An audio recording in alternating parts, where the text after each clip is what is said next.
dan beliau dengan yakin dan lantang berkata bahwa Bang Hotman Paris Hutapea dan Bang Denny Sumargo on progress, ya. Artinya bahwa tidak lama lagi mereka akan menjadi mualaf. Mungkinkah, ya? Sudah bertanya, bisa nggak? Sangat bisa, ya. Alasan yang pertama adalah di dalam Injil Matius pasal 24 ayat yang ke-10. Yesus sendiri berkata bahwa pada akhir zaman akan ada banyak orang yang akan murtad. Apakah banyak orang itu termasuk di dalamnya Bang Hotman Paris Hutapea dan Bang Denny Sumargo atau seseorang yang lain, kita nggak tahu, ya. Tetapi waktu-waktu akhir ini adalah waktu penyaringan, waktu pengujian. Kita sedang ditampi untuk melihat kemurnian iman seseorang. Alasan yang kedua adalah bisa terjadi adalah jikalau seseorang atau orang Kristen itu adalah orang Kristen nominal. Yang saya maksudkan adalah hanya beragama Kristen tanpa pengalaman pertobatan dan kelahiran kembali, di mana Yesus Kristus memasuki kehidupannya. Jadi imannya sebagai orang Kristen itu diwariskan dari leluhurnya, atau karena pernikahan, atau karena jabatan, atau karena hal-hal yang lain yang bersifat duniawi. Yang ketiga, sangat bisa jikalau orang Kristen itu adalah seorang Kristen yang secara agama adalah hanya memiliki agama Kristen, tetapi tidak mempunyai pengalaman pribadi dengan Yesus Kristus, dan itu akan terlihat dalam keseharian kehidupannya, di mana nilai-nilai Kristiani, ajaran Yesus Kristus tidak tercermin dalam kehidupan mereka secara pribadi. So, Anda penasaran? Saya juga penasaran. Wait and see. Jangan-jangan malah kamu. Oke? Bismillahirrahmanirrahim. Assalamualaikum warahmatullahi ta'ala wabarakatuh. Alhamdulillahirabbil alamin wa sallallahu ala sayyidina Muhammadin wa ala alihi wa sahbihi wasallam, amma ba'du. Seorang pendeta bernama Sarah Anthony itu sudah mulai ketar-ketir membahas public figure yang asalnya itu beragama Nasrani, beragama Kristen, mulai jadi mu'alaf. Dan yang bersangkutan membahas tentang perkara ini, dan surprisingly, ya, yang bersangkutan ini sangat pede sekali pendeta ini, dalam pengertian let's see begitu, ya, karena memang keluarnya orang dari agama Kristen itu sudah dinubuatkan, kira-kiranya begitu. Itu dalam pikiran yang bersangkutan, ya, dalam pikiran sang pendeta itu sudah dinubuatkan oleh Yesus, yang mana kata kita itu Nabi Isa di dalam Bible, bahwa akhir zaman itu akan banyak sekali orang-orang yang murtad. Nah, ini adalah suatu pandangan yang menarik. Sebelum masuk ke sana, saya ini mau mengatakan dulu seperti ini. Anda ini yang tatkala melihat judul, kemudian mengklik judul itu, atau melihat thumbnail kemudian mengklik thumbnail itu, saya rasa Anda ini orang-orang yang secara sadar atau tidak sadar menyukai dialektika berpikir.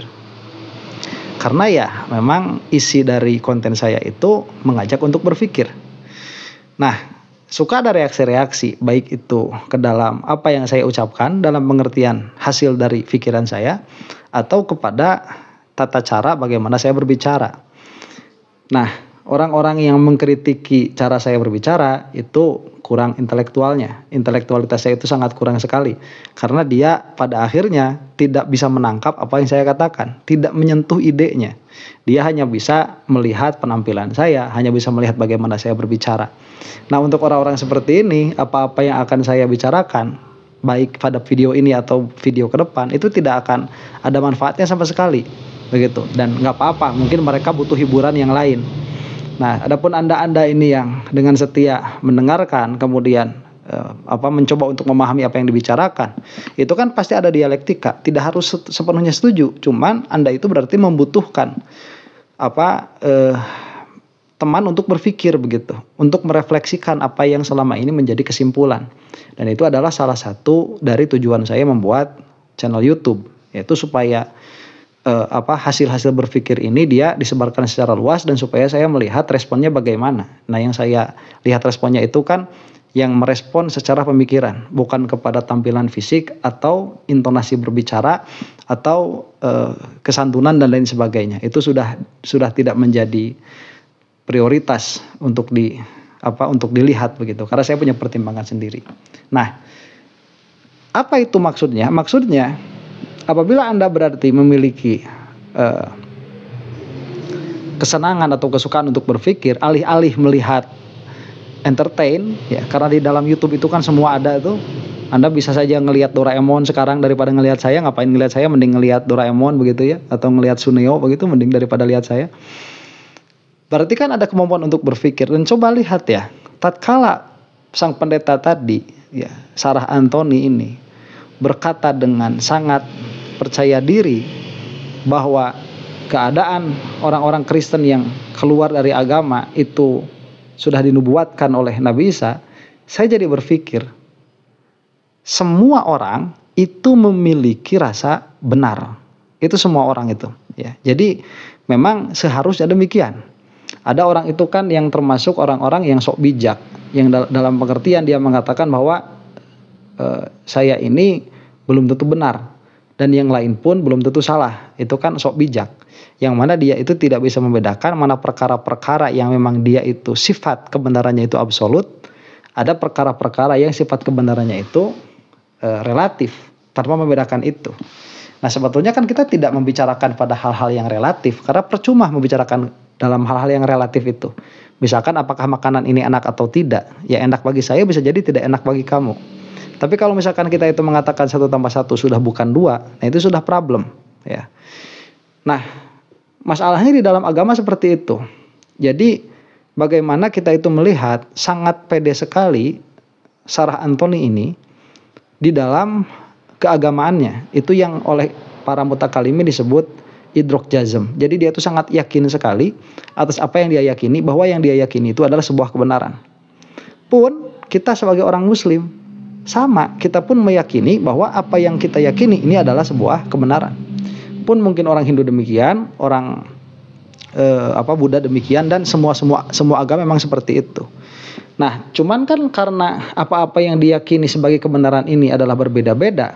Jadi bagaimana mungkin kita bisa mengatakan bahwa Kristen dan Islam itu dua-duanya benar? Padahal aksioma yang dipakai oleh kedua belah pihak ini sudah berbeda.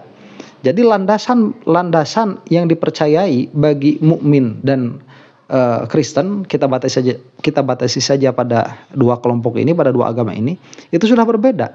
Kristen itu meyakini Isa sebagai Tuhan, kita Islam meyakini Isa itu sebagai utusan Allah Subhanahu wa taala, bukan sebagai Tuhan. Jadi kita sebutkan itu saja. Yesus itu sebagai Tuhan, itu keyakinannya orang Kristen. Yesus bukan sebagai Tuhan, itu keyakinannya kita. Nah, bukan sebagai Tuhan begitu ya. Jadi Kristen meyakini Yesus sebagai Tuhan, kita meyakini bahwa Yesus itu bukan Tuhan. Nah, ini kan tidak mungkin kenyataan itu dia menerima keduanya. Kenyataannya itu pasti satu, yang mana pada akhirnya sangkaan kita kepada realita ini tidak akan bisa mengubah realita. Dan konsekuensi itu pun hanya akan satu, karena Kristen mengatakan bahwa yang tidak menerima Yesus sebagai jalan keselamatan, maka dia tidak akan selamat. Kita mengatakan yang meyakini Nabi Isa atau Yesus itu sendiri sebagai anak Tuhan, justru dia yang tidak akan selamat.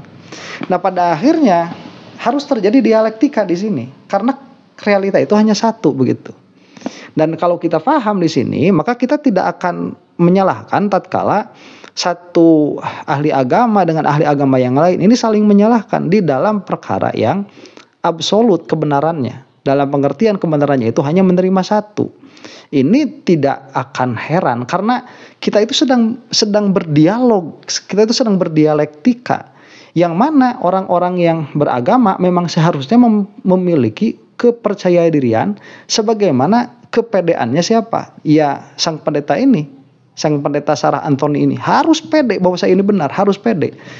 Cuman kan nanti kepedean ini harus di backing, harus di backup dengan dalil-dalil yang qot'i juga. Nah, makanya disitulah ada perdebatan antara satu agama dengan agama yang lain. Nah, dan kita tidak akan pernah menerima agama yang lebih rasional daripada agama Islam. Agama Islam itu sudah agama yang paling rasional karena memang berlandaskan kepada rasio. Al-Quran beberapa kali menyuruh kita untuk berpikir. Malah perintah di dalam Al-Quran yang dipakai oleh para mutakalimin untuk menyatakan bahwa mengetahui Allah itu hukumnya wajib, itu fa'lam annahu la ilaha illallah. Itu perintahnya untuk mengetahui, supaya mengetahui tauhidnya Allah Subhanahu wa taala itu harus menjadi knowledge, bukan hanya sebagai faith. Makanya beda sekali narasinya sebetulnya ya. Narasinya Kristen dengan narasinya Islam itu sebetulnya beda sekali. Kalau Kristen itu kita harus percaya, begitu. Kita harus percaya. Makanya yang dikatakan sama sang pendeta ini, orang yang berkristen yang tidak memiliki hubungan pribadi dengan Tuhan Yesus, katakanlah begitu, itu kata dia, itu akan sangat mudah sekali keluar dari agama dalam pengertian murtad, begitu. Akan mudah sekali. Karena memang landasan mereka itu bukan rasio, landasan mereka itu rasa. Kalau sudah punya pengalaman pribadi dengan Yesus, itu gak bakalan keluar udah dari Kristen. Kira-kiranya begitu. Cuman kita kan gak ada masalah di kita itu tidak mengenal sebetulnya yang namanya pengalaman pribadi dengan Allah. Gak kenal sebetulnya. Kita ini landasannya sangat rasio sekali. Adapun tasawuf nanti urusannya bukan dengan itu. Ya, ilmu rasa itu bukan kesana nanti yang benernya. Makanya akhirnya nanti banyak yang salah-salahnya. Nah, cuman ala kulli halin karena kita ini sedang membicarakan perkara yang ribuan tahun tidak selesai-selesai didialektikakan, tidak selesai-selesai didialogkan, karena memang tidak akan selesai. Yang satu memakai patokan rasio, yaitu Islam, yang satu tidak memakai patokan rasio, yaitu Kristen. Nah, akhirnya nggak bakalan ketemu begitu, ya. Dan ini banyak sekali kita terjadi. Bagaimana kurang apa begitu ya, kita lihat perdebatan antara Muslimin yang cerdas-cerdas itu dengan Kristen-Kristen. Namun yang Muslimnya itu banyak sekali kita temukan lebih menguasai agama Kristen daripada orang-orang Kristen itu sendiri. Banyak sekali. Ya, kita bisa sebutkan misalkan orang-orangnya seperti Ahmad Dedat almarhum, kemudian Zakir Naik misalkan. Kemudian kita adakan Donditan. Beliau juga luar biasa pengetahuan tentang kekristenannya. Lah itu kan yang pendeta-pendeta kalah tuh pengetahuannya, begitu. Nah, ini ya pada akhirnya tidak berhenti pada Islam dan Kristen, tapi tatkala kita masuk ke Islam pun sama. Karena tatkala kita masuk ke Islam, firqahnya juga jadi banyak di situ. Ya, ada yang Ahlus Sunnah di dalam takdir saja misalkan ya, ada yang Ahlus Sunnah, ada yang Qadariyah, ada yang Mu'tazilah. Itu di dalam di dalam takdir. Di dalam hakikat zatnya Allah misalkan, ya ada Ahlus Sunnah atau kita katakanlah ada Mujassimah, ada Mu'attilah ya, ada Ahlus Sunnah begitu. Ini kan sudah berbeda lagi. Jadi banyak sekali. Nah, waktu untuk mempelajari semua itu sangatlah diperlukan waktu yang sangat banyak kalau kita harus mempelajari satu-satu. Makanya satu prinsip yang harus dipegang untuk orang yang ingin mencari kebenaran itu dia itu harus selalu belajar. Harus selalu belajar. Tapi juga harus mengambil sikap. Ini susahnya di dalam beragama itu. Kita tahu realita itu satu, tetapi orang punya pikiran yang sangat banyak sekali, yang mana tidak semua orang ini memiliki etos belajar yang sama. Tetapi tatkala mereka itu tidak memiliki etos belajar yang sama, fanatisme terhadap golongan masing-masing ini sama besarnya. Nah, ini adalah stubbornness ya. Ini adalah kekepala batuan, kekeras kepalaan. Nah, maka pada akhirnya setelah mengalami beberapa dialektika keilmuan, memang sangat sombong sekali kalau kita mengatakan bahwa kita itu sudah berada pada puncak pengetahuan. Itu tidak pernah akan bisa dikatakan oleh seorang alim manapun begitu. Dia mengatakan saya ini sudah berada di dalam puncak pengetahuan. Tetapi seseorang ini dia bisa mengetahui bahwa apa yang dia yakini dalam batas perkara-perkara yang absolut itu absolut. Nah, pada segi itulah saya mengatakan bahwa saya ini pemilih kebenaran begitu.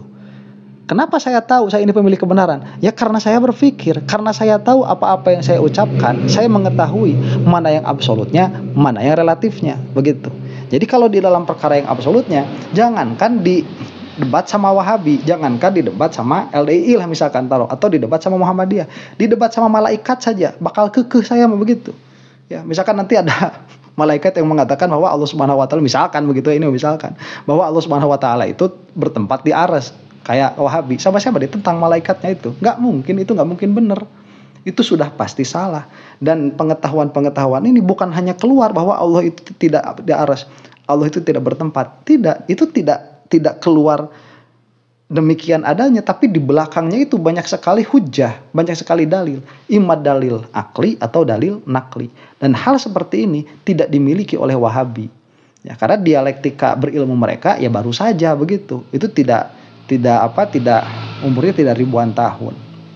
Nah, jadi ala kulli halin, kalaupun ada yang bisa kita ambil faidah dari apa yang sudah dikatakan, ya kalau misalkan kamu itu termasuk orang yang masih mengatakan ya, oh saya benar, tapi orang lain pun belum tentu salah, orang lain itu salah, tapi juga saya belum tentu benar. Nah kalau kayak gitu mah udah, itu mah nggak punya agama orang kayak gitu mah. Ya, kalau dia itu bersikap seperti itu di dalam seluruh aspek pengetahuannya. Nah makanya yang harus diketahui itu yang qat'iyat, yang absolut, itu adalah aksioma-aksioma yang diterima oleh semua. Kita bangun tauhid dari situ, maka kita akan mendapatkan kebenaran biidznillah ta'ala. Demikian. Adapun dalam keadaan Hotman Paris masuk Islam, kemudian Denny Sumargo masuk Islam, ya itu mah masalah yang bisa dibicarakan nantilah begitu ya. Cuman ya masalah murtad ini kan di dalam Kristen juga ada, di dalam Islam juga ada. Nanti kalau sudah masuk Islam juga kan ada yang hijrah ke Salafi, kemudian ada yang hijrah ke NU dan lain sebagainya. Memang agama seperti itu, mau tidak mau, itu adalah pencarian seumur hidup. Dan mudah-mudahan kita semua ya, dan saya sudah mendapatkan kebenaran begitu. Yang belum mendapatkan kebenaran, mudah-mudahan mendapatkan kebenaran sebelum meninggalkan dunia ini. Wallahu taala alam bisawab. Assalamualaikum warahmatullahi taala wabarakatuh.